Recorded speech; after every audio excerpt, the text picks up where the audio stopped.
Si vous nous suivez depuis le début, vous le savez déjà. Et si vous découvrez Star Wars AT-AT aujourd'hui, il faut que vous le sachiez. C'est grâce à Star Wars Battlefront que tout a commencé. Avec Tristan, on a créé cette chaîne parce qu'on passait des heures, que dis-je, des nuits entières à jouer à Battlefront. Nos toutes premières vidéos, c'était des gameplays, des analyses, des délires autour de ces jeux. Pour nous, Battlefront, ce n'est pas juste une série de jeux Star Wars, c'est une passion, un souvenir commun, une étincelle qui a lancé cette aventure YouTube. Je me vois encore petit jouer aux anciens Battlefront, que ce soit sur PSP, sur PS2, Xbox, PC et même plus récemment sur Switch. Ouais, j'adore ce jeu. Star Wars Battlefront 2 de DICE a été mis de côté en 2020, alors que la communauté battait son plein. Jamais un jeu Star Wars n'avait été autant apprécié depuis les premiers jeux Battlefront de Pandemic Studios. L'espoir de revoir un autre DLC ou une suite à cette saga culte des jeux Battlefront n'était plus qu'un souvenir lointain. Et alors que tout semblait perdu, c'est officiel, Battlefront est de retour.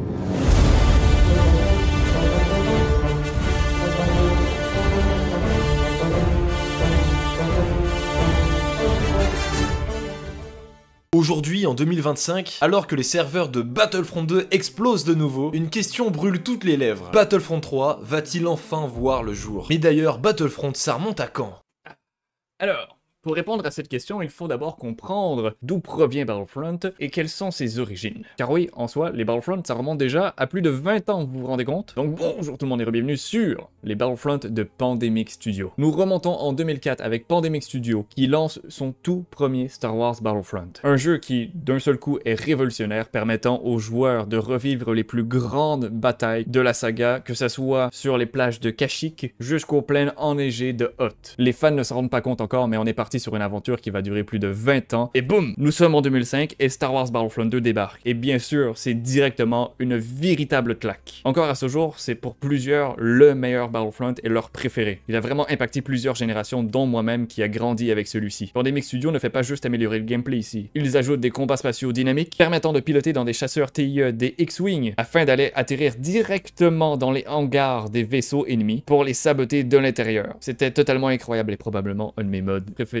dans un jeu multijoueur jusqu'à ce jour. De plus, une campagne solo fait son apparition, permettant de jouer plusieurs personnages provenant des films de George Lucas. On assiste à la chute de la République et à l'ascension de l'Empire, directement depuis les tranchées de Mighetto jusqu'au couloir du Temple Jedi. Par contre, plusieurs personnes ont oublié que dans le premier Battlefront de 2004, il n'y avait pas de héros, en tout cas pas ceux qui étaient jouables. Mais directement avec celui de 2005, ils ont réglé ce souci, nous permettant de jouer plusieurs personnages emblématiques de la saga, comme par exemple Dark Vador, Yoda, voire même Dark Maul en pleine bataille, ce qui est génial. Donc dès ce moment, la possibilité de jouer des héros devient une partie intégrale de l'expérience des Battlefront. C'est un mélange parfait entre fanservice, gameplay nerveux et fidélité avec l'univers de George Lucas. Naturellement, vu le succès de cette expérience, un troisième opus est envisagé directement. Battlefront 3 entre en développement chez Free Radical Design. Et là, les rumeurs directement parlent d'un projet encore plus ambitieux, avec des transitions réelles entre les batailles au sol et dans l'espace, des graphismes améliorés et une campagne encore plus immersive. Et le pire, c'est que dans tout ça, nous avons carrément des gameplays qui ont leak. Depuis quelques années, on en voit ici et là qui apparaissent, probablement de développeurs qui veulent montrer sur quoi ils ont travaillé. Mais malheureusement, en 2008, Lucasfilm annule le projet, invoquant des problématiques budgétaires et de production. Donc directement, bien sûr, pour la communauté, c'est une énorme déception. Dès ce moment, Battlefront 3 devient directement une légende urbaine. On en parle sur les forums, des images fuitent ici et là, mais rien de vraiment concret au final. Et ça jusqu'en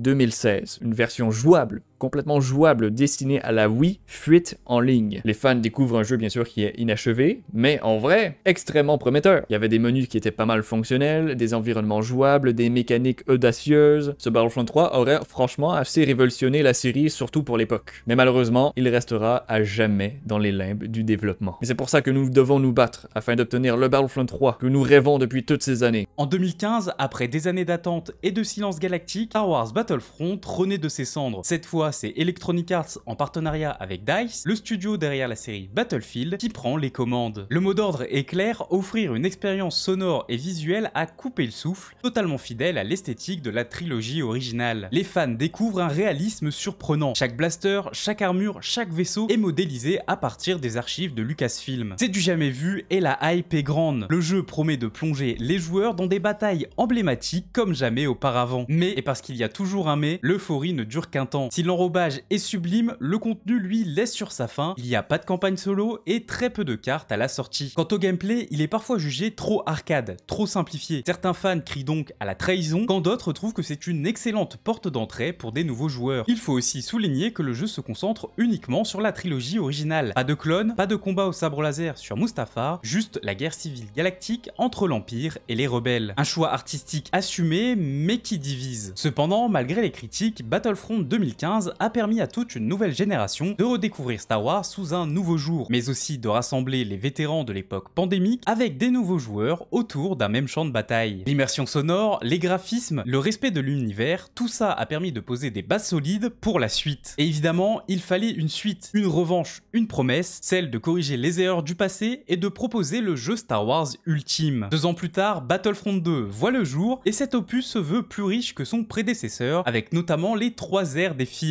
Malgré une campagne solo réussie et la mise en place de factions qui avaient été beaucoup demandées par les fans, le jeu est entaché par une polémique dès sa sortie avec les microtransactions. EA réagit en supprimant les lootbox et en offrant du contenu supplémentaire gratuit jusqu'en 2020. Chaque DLC était une franche réussite. Tous les fans répondaient à l'appel. La hype autour de Battlefront n'avait jamais été aussi présente. Aujourd'hui, Battlefront 2 est reconnu comme un excellent jeu multijoueur, riche en contenu et fidèle à l'univers. Tous les fans sont unanimes, Battlefront 2 offre la meilleure immersion et expérience de jeu. Mais en 2020, malheureusement, EA annonce la fin du développement de Battlefront 2. Il n'y aura pas de nouvelles mises à jour. Mais 5 ans après, le jeu reste encore parfaitement jouable. Mais depuis plus rien, comme dit précédemment, c'est le silence radio le plus total. Le jeu est mis en pause sans annonce officielle de reprise. En réalité, Battlefront 2 est discrètement abandonné en 2021 lorsque DICE redirige tous ses efforts vers un autre projet majeur, Battlefield 2042. Un choix stratégique qui ne passe pas inaperçu, mais qui laisse un goût amer aux fans de la galaxie lointaine. Les développeurs partent tous, plus de nouveaux contenus, plus de mages, Star Wars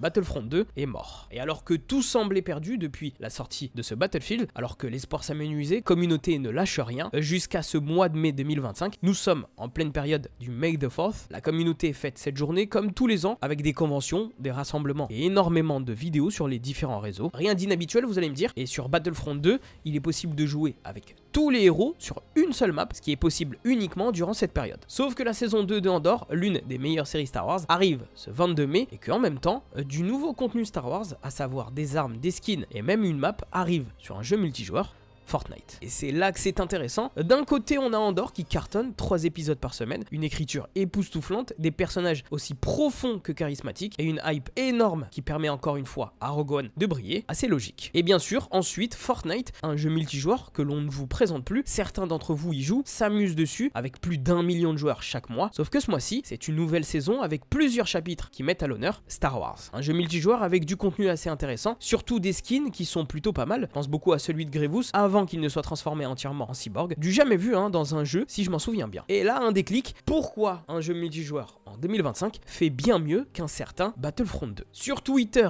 Reddit, YouTube ou encore TikTok, les fans inondent les commentaires de chaque annonce Star Wars avec un message clair, nous voulons Battlefront 3. Les hashtags Make Battlefront 3 et Battlefront 3 reviennent inlassablement comme un écho résonnant dans le vide, puis soudain, Battlefront 2 connaît un regain d'intérêt spectaculaire, les joueurs reviennent en masse, nostalgie et passion au bout des doigts. Sur Steam, le jeu atteint un pic historique de 18 000 joueurs simultanés, dépassant même certains titres AAA récents. Sur toutes les plateformes, on estime à plus de 300 000 joueurs actifs connectés en même temps. Les réseaux sociaux s'enflamment, clips, montage, capture d'écran, retour de vétérans et même des edits. C'est une véritable célébration communautaire. Le bruit devient trop fort pour être ignoré, les hashtags viraux prennent de l'ampleur, les vidéos YouTube explosent en vue et une nouvelle génération de joueurs découvre Battlefront 2 comme une relique oubliée, remise au jour sous les soleils jumeaux de Tatooine. Ce raz-de-marée populaire pourrait bien rebattre les cartes et réveiller un projet que l'on croyait à jamais enterré. Malgré l'absence d'annonce officielle, l'espoir renaît peu à peu. La mobilisation de la communauté ne passe pas inaperçue, et certains signaux laissent entrevoir une lueur dans l'obscurité. Sur Twitter, plusieurs anciens développeurs de DICE expriment publiquement leur envie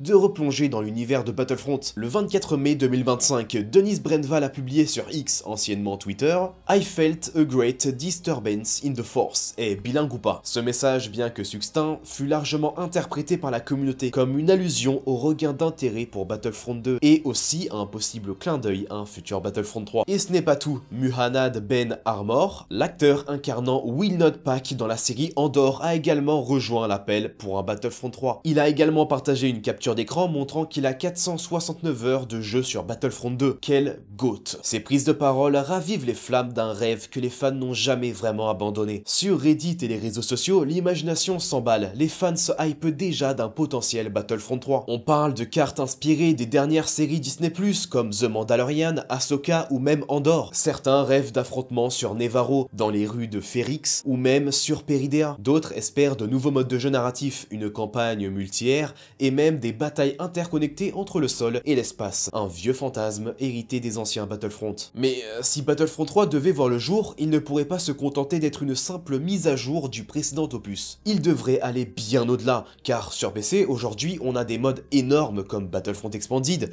Battlefront Plus, Battlefront 2022, qui ont un contenu impressionnant. Nouvelles armes, héros inédits, nouvelles cartes étoiles, sound effects retravaillés, et bien sûr, plein de maps qui reprennent les endroits emblématiques de la saga Star Wars. Bref, les fans passionnés ont déjà repoussé les limites de Battlefront 2. Ce futur jeu devra donc faire preuve d'une véritable ambition pour se démarquer. Et la pression est immense. L'enthousiasme est là, il est palpable, et les attentes sont à la hauteur de la frustration accumulée. Autrement dit, EA et DICE n'ont pas le droit à l'erreur. Donc voici quelques-unes de mes idées pour Star Wars Battlefront 3. Pourquoi ne pas imaginer un véritable système de clans, par exemple le clan BFFR, avec des bases personnalisables, construites grâce à des ressources gagnées en jeu, des affrontements classés entre factions rivales, ou même des guerres de territoire, le tout pensé pour durer et évoluer. Ce serait génial, en mode Star Wars Battlefront 3 à la Clash of Clans, ce serait ouf. Ou encore s'inspirer du launcher Kyber V2 pour permettre la création et la gestion de serveurs personnalisés, ouvrant la voie aux événements communautaires, aux matchs privés et à une liberté de jeu inédite sur console comme sur PC. Mais le nerf de la guerre, c'est aussi le contenu. Une nouvelle ère jouable, un gameplay profondément repensé, une interface entièrement revue. Imaginez Din Djarin, le grand inquisiteur, Rex, Cody, Maz, Cal Kestis, chacun avec ses compétences uniques, ses animations propres et ses répliques cultes. La communauté a déjà imaginé leur kit, leur voix et leur animation. Il ne reste plus qu'à les rendre réels. Cependant, nous ne sommes plus en 2017. L'industrie du jeu vidéo a changé, et avec elle, ses modèles économiques. EA, toujours aux commandes, devra donc trouver le juste équilibre entre la rentabilité et le respect des joueurs. Car si Battlefront 2 n'a pas été un succès durable côté revenus, la monétisation devra être subtile, intelligente, mais surtout méritée. Battlefront 3 ne pourra exister qu'à condition d'écouter les fans, d'honorer leur passion, et d'offrir un véritable nouvel espoir à cette galaxie vidéoludique trop longtemps laissée en suspens. C'est pour ça qu'ils devront tenter de réunir l'équipe de Battlefront 2 pour faire le 3. Ces personnes-là sont des vrais passionnés de cet univers. C'est eux qui nous donneront le jeu qu'on attend tous. Mais pendant que la communauté construit une nouvelle hype du côté de EA, rien. Silence radio. Aucune annonce, aucun teasing, rien. Certains médias spécialisés comme GameSpot et ING rappellent que, d'après leurs sources, aucun Battlefront 3 n'est actuellement en cours de développement. Ils invitent donc à la prudence, rappelant qu'EA semble désormais concentré sur un autre titre de jeu Star Wars, notamment le prochain jeu Respawn concentré sur un Jedi inconnu. Et pourtant, malgré ce vide officiel, quelque chose a changé. La Force est en mouvement. La saga Battlefront est aujourd'hui à la croisée des chemins, mais la communauté est plus vivante que jamais. Des joueurs passionnés continuent de peupler les serveurs jour après jour, d'animer des forums, de partager des clips, des idées, des mods, des souvenirs. Nous sommes toute une armée, animée par un amour commun à une franchise qui leur a fait vivre des moments inoubliables. Et nous sommes prêts à soutenir quiconque voudrait perpétuer l'aventure. Battlefront 3 n'est pas un rêve impossible, car si Star Wars nous a bien appris une chose, c'est que l'espoir est à la base de toutes les rébellions. Alors que vous soyez dans ce combat depuis 2015 ou que vous nous ayez rejoint cette semaine, continuez à faire entendre votre voix et à soutenir le mouvement. Tant qu'il y aura des fans pour y croire, Battlefront vivra. Continuons ensemble le combat et que la force soit avec nous. Merci à tous d'avoir regardé cette rétrospective des jeux Star Wars Battlefront. Si vous êtes restés jusqu'à la fin de la vidéo, commentez #MakeBattlefront3 en commentaire. Merci également à tous nos confrères youtubeurs et surtout gamers des jeux Battlefront, et merci à vous surtout d'avoir vu la vidéo. Par-dessus tout, merci à EA et DICE de nous faire vivre cette aventure incroyable et qui, on espère, continuera. Cette vidéo, c'est notre façon à nous aussi de dire qu'on y croit. Et on le fait là où on peut toucher le plus de fans, ici, sur YouTube. Alors, un grand merci à tous. Longue vie à Battlefront et surtout les amis, surtout que la force soit avec vous. Que la force soit avec vous. Que la force soit avec vous. Que la force soit avec vous. Que la force soit avec vous. Que la force soit avec vous. Que la force soit avec vous. Toujours.